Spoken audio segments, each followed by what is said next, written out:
Ladies and gentlemen, on this video you're gonna see a very difficult exit under very windy conditions from Antiparos Island during the Mediterranean Masterclass of August. And please don't pay attention so much to the maneuvers, but mostly pay attention to the details of the preparation and the timing in between the different positions of the crew.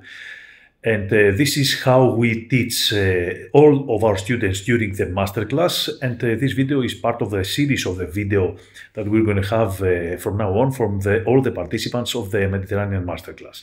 If you wish to see something different, let me know to the comment section and enjoy the video.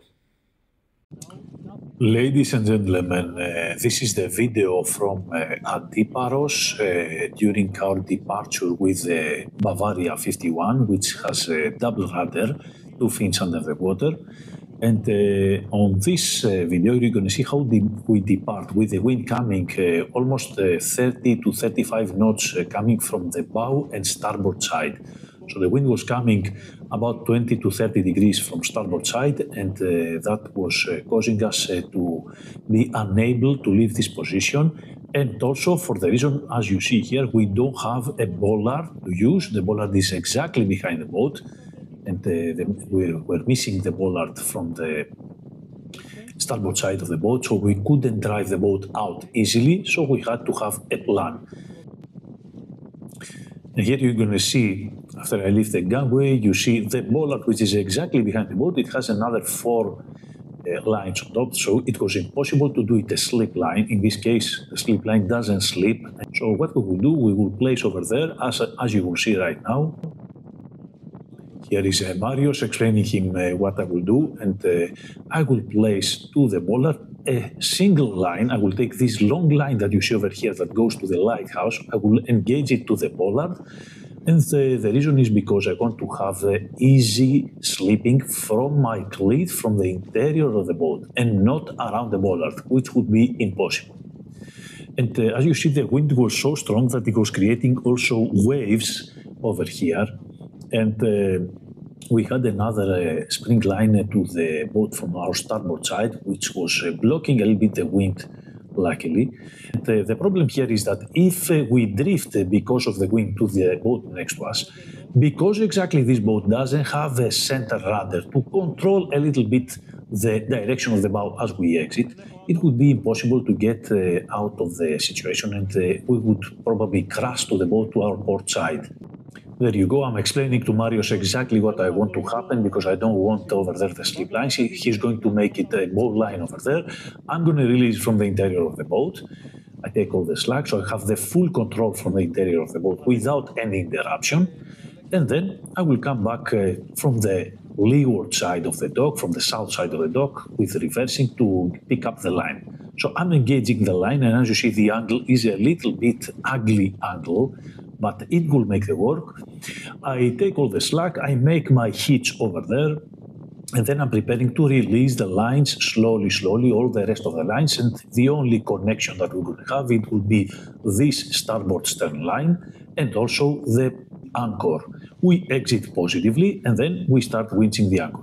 We remove here the port side stern line, and progressively you're going to see that the boat will start swinging the stern to the port side, exactly because the cleat that we're using to the starboard side is connected to the bollard that is exactly behind the boat and not to the starboard side of the boat. And also by bow thruster here, the bow thruster wasn't working at all, guys. We had some kind of a problem and we didn't have the bow thruster. But the bow thruster with this wind, I would say it's kind of impossible to give you any help. And now we are forwarding with the boat, stern line engaged, the starboard side, port side released, and now we release also the spring line. There you go, I'm giving the direction now to release the spring line from the midship, and I will increase the RPM slowly, so we will counter the wind which comes from the starboard side, about 30 to 35 knots, guys. It was crazy windy these days. And now we are preparing for the positive exit. This will be a matter of synchronization and timing. Timing, guys, beats speed, always. Okay. So we have to rely on the timing, never to the speed, but always to the timing. And thankfully I had Anna to my bow. She's a Polish skipper, not very experienced, but very, very fast learner. And she helped me so much on this trip, you cannot imagine, guys. It was my right hand, as we say in Greek. And now I'm ready to slip the line. Very nice positive forward, and the control of the stern doesn't exist yet because the boat is double rudder. So I informed the crew of the boat next to us to take care of my stern and hold also, one of my crew is holding the fender to the port side, and as you see the fender is popping out, but then positive exit. You see I'm releasing the line uninterrupted with a positive way.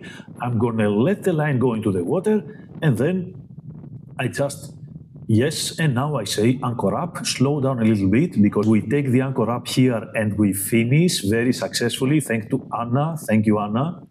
And now we go to the second part, which is to pick up the line. At this point, I'm going to go far away, let Marios know what I will do first, and then I will go far away in order to create some distance and slap the wind. You see now the wind is coming even more from the beam. It's coming from our port side, and if we don't do the slapping of the wind here, then we're going to end up to the motorboat to our starboard side, and it's going to be a little bit ugly. So I inform my crew to prepare protection from the starboard side. I give a nice forward to gain some distance, and then I prepare the boat for the reversing.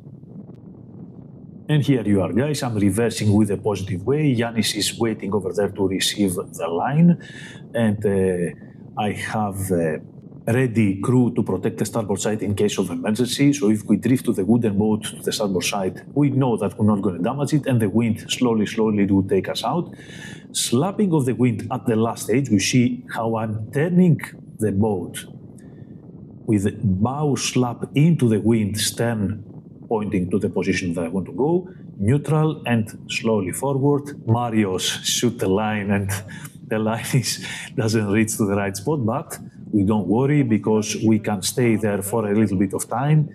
And you see I'm focusing to the maneuver, and then my crew is focusing to catch the line. Of course, we can catch the line with a better way, if we call it in a better way, but Marios was afraid that the line was going to go all the way into the water, so he was holding one end to the dock, and then we depart. All the line in the boat, and success.